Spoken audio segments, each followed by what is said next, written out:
Well, good morning, everyone. Thank you very much for joining today's Vision 6 Power Session. My name's Andy, the product trainer here at Vision 6 in Brisbane, and today we'll be running through Vision 6 tricks, the first three. We found that through the years, there's lots of these little interesting things in Vision 6 that provide some great functionality and tools, and not everyone is aware of them. So what we've done is decided to pop a few of those together into these Power Sessions. They're a little bit small to have their own Power Session of their own, but we'll be getting through three of the first tricks today, and do keep an eye out for additional sessions where we cover extra little tips and tricks just like these in the future. If you're new to our Vision 6 Power Sessions, they are short and sharp, 20 minutes maximum, designed to let you learn something new and get straight back on with your day. So they're very feature focused. And you can also ask questions at any time during the Q&A or using the Q&A panel during the session, using that option there in your Zoom window. And we'll run through the questions at the end.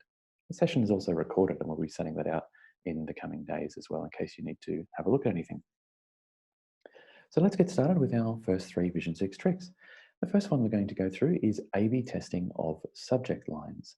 Secondly, we'll look at subject line wildcards for personalization, and those two actually tie in very nicely together. And thirdly, we'll be using the built-in image editor that's included in Vision 6, which you can use to create your own buttons and email banners and so on and so forth, which is quite handy if you're a smaller business maybe or don't have access to full-blown image editing software on your computer. You can make those changes and design your graphics for banners and emails and that types of thing within Vision 6 as well. So starting with A/B testing, what actually is an A/B test? What's the definition? Well, it's also called split testing, and it's the process of comparing two versions of something against one another to figure out which is the better performing variation. So in the case of A/B testing a subject line, what you would do is send out two emails with the same content, but the subject line would be slightly different in both of those instances of those emails. And then what you can do is get the platform Vision 6 to run a little experiment or a test for you to determine which one of those subject lines performs better. And the metric we use for that is the email open rate. So which subject line caused one version of the email to be opened more than another.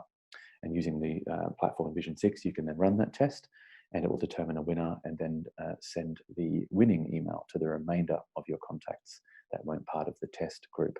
And that's all very easy to do. It's very automated. Sometimes people think, oh, testing, I've got to do all these steps and things like that. Not very easy, as you'll see. A couple of clicks and you can run an A/B test on your emails straight away. So when you are A/B testing your email subject lines, what things could you try? How could you differ one subject line from another? Well, you could try using a different amount of words. So one could have maybe a 5-word subject line, and your other variation of that could be a much longer subject line, for instance, to see which performs better. You could try using an emoji in the subject line, and then another one maybe without that emoji in there. If you are using numbers, you could try writing the number out, for example, TWO for 2, or using the numeral 2 instead to see which performs better for your audience. And finally, something else you could try, and I'm sure there are many other things as well, but you might like to try a personalized subject line versus a generic one to see what works better for you. Now, of course, it always depends on the audience you're sending to. So the way an email is interpreted through the subject line can differ a lot between, for example, a university or a government department versus, say, a small donut shop or something like that. The audiences are very different. The types of content are different as well. And even the purpose of the email might be different too between the different audiences and whatever your client base is doing with the email. So it's important to try a few things for you and see what works best with your audience. And the A/B test is a great way to do that. So if we have a look at some subject lines that were A/B tested, these are just some that I found on the internet which had the results of the test published. Here's two.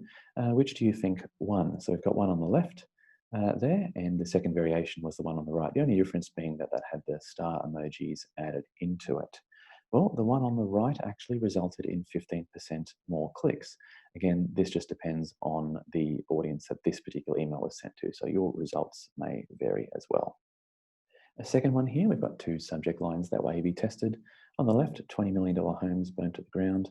The right one, protect your home from wildfires. Fire season is coming soon. So this one, again, very different subject lines, but the left one actually resulted in more leads.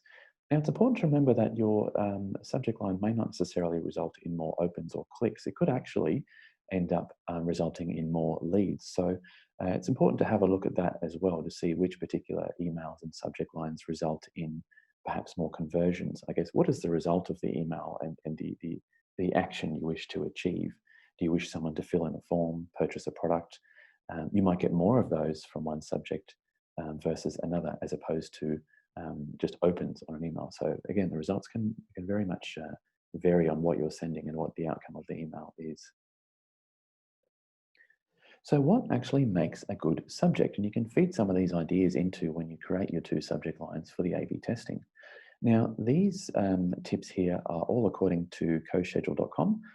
It's an online subject line testing tool, which you can jump to. Just Google subject line testing tool or CoSchedule, and you'll find that free tool. And it's a great way to pop in your subject line, and it will rate your subject line, give it a score. And it uses data from millions of emails sent over the last few years to see which ones perform better. So it does use that as their scoring system. Keep in mind, though, that they're primarily based in America. So again, the audiences that those test emails were sent to might be different to yours. But some things to try. They say that having between 3 and 5 words in your subject line is ideal. Having a total subject line of around 20 characters.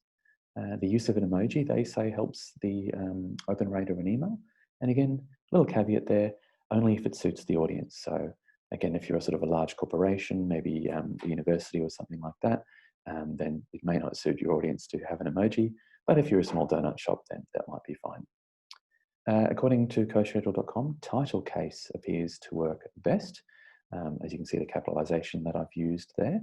And there's a few online tools, again, that can help you capitalize your title in certain ways. One of which is actually built into Microsoft Word. There's a little title, a little sentence adjusting tool in Microsoft Word where you can put in a subject line, push a button, and it changes the case to make the first letter of every word uppercase and these types of things. So there are easy ways to make a title case subject line if you want to. Using a number actually will increase the open rate of an email according to coschedule.com, and then actually using the numerical digit as opposed to spelling it out as well. So if you are using a number, then just use the numerical digit according to them. And personalizing the email as well can have a 26% chance in the likeliness of that email, or the increased likeliness in that email to be opened. So some interesting statistics there.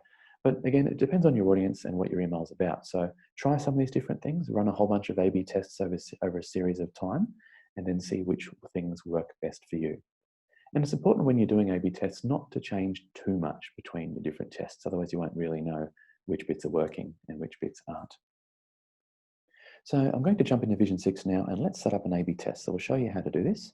I'm just going to copy, I've got two subject lines here that I think will work quite well. Excuse me. I'm going to copy the first one there and then jump into Vision 6, and I've got an email prepared here for an upcoming donut sale here at XYZ Donuts. So just sort of a fairly simple email here with a countdown timer to create a sense of urgency. And I'm just going to go through the send screen as if I'm going to send this email. Now, you're probably familiar with this screen if you've sent an email in Vision 6 before, but you may not have seen that on the subject line here. We actually have this A/B test function over here on the right-hand side. So once we enable that, we can then pop our various subject lines into the fields here. So I'll pop that one in there, and I'll grab this second one that I think might work well as an option and pop that one as there in subject line B. So now two subject lines we have. Now, as you can see, there are personalization blocks in here. So I'm just going to swap these out. This is just a little reminder to me to put the first name in here, to put our customer's dietary in here. So I'm just going to take that out there. And this actually is tip number 2. We've kind of wedged the two together. And what we can do is personalize our subject lines with the use of wildcards. So with my cursor flashing there, in that particular point, I'm going to come down to the right-hand side here, insert a wildcard, and I want to insert the person's first name. So these are all the fields I have on my customer list, but I want to pop in the first name. We can also use a fallback as well. And a fallback, what that does is if the person or one of our particular recipients doesn't have, in this case, the first name on file, then you can fall back to a different word instead. I'm going to use the word there. So this will read, "Hey Andy, big discounts on donuts, or hey there, big discounts on donuts if they don't have a first name. We'll come across to dietary and replace that as well, because again, in our XYZ donut shop, we know the dietary different options of our customers on our database. I'm going to pop in the word, or rather select the field dietary from our list. No fallback in this case, because it will still read nicely if this field happens to be blank. And you can see I've got the emoji on the end there as well. So for example, hey Andy, big discounts on gluten-free donuts. And if the values are empty, hey there, big discounts on donuts. So that's our first one. We'll come in here and also add in the first name at the end of this subject line as well. And insert that. Oops, set the cursor in the wrong spot there. Okay, excellent. And this one again will read correctly even if this field is blank, because it will just stop at the word donuts. So 2 different subject lines we are now testing. If we scroll down a little bit, we can see that the test metric is the open rate. We want to run this test for 4 hours, and you can change this, but these are our recommended settings. And you can change the test size as well by dragging this slider here. So what Vision 6 is going to do for you automatically when you send this email or even schedule this email, it is going to send an email with subject line A to 10% of the recipients on the list you're sending to. It will also then send an email with subject line B to a different 10% of contacts on your list. It'll wait 4 hours, run the experiment in the background, and work out which subject line resulted in a higher open rate. It will then automatically send the remaining 80% of your recipients whichever version of the email subject with a subject line that performed better in terms of opens. So a really handy feature there to automate that process, because often the subject line that you think may work best may not work best. Again, it's all about knowing your audience and sort of seeing how they respond to variations in the subject line. So you would then go through as normal, select your contacts, schedule it if you need to, review and send, and then away your email goes, and it will automatically run this test at the desired length there for you as well.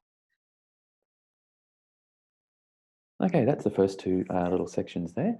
Thirdly, we're going to use the built-in Vision 6 email or image editor, sorry, to create a banner similar to the one shown below from just a stock photo that I've grabbed from a royalty-free stock website. So we'll come into here into Vision 6, and I'll just sort of jump back into here, so we'll cancel that. And we're going to go into the Files and Images browser here on the left-hand side. Now, you don't have to necessarily go through that little side panel. If you're building an email and you double-click on an image, or you insert an image component and click on it to grab your image that way, you can get to the exact same screen from there. So what you would normally do is find your image in the library, or if it's not here, press Upload to upload it from your computer, and then select your image. So I'm going to use this one here. Now, if we click on the little ellipsis button or icon on the top right, we can go down to Edit. And this opens up the image editor built into Vision 6. So firstly, I'm going to just crop this photo because it is a little bit too large for our needs, and probably look a bit big in the email. So I'm just sort of going to pull these little elements in here a little bit just to crop that, and we can adjust which place we wanted to use. I'm just going to say, oh, that looks pretty good for an email banner, that section there. And we'll go Apply. But at the top here, you can set and choose from a series of popular aspect ratios as well. So we'll press Apply, and we've now got our image cropped.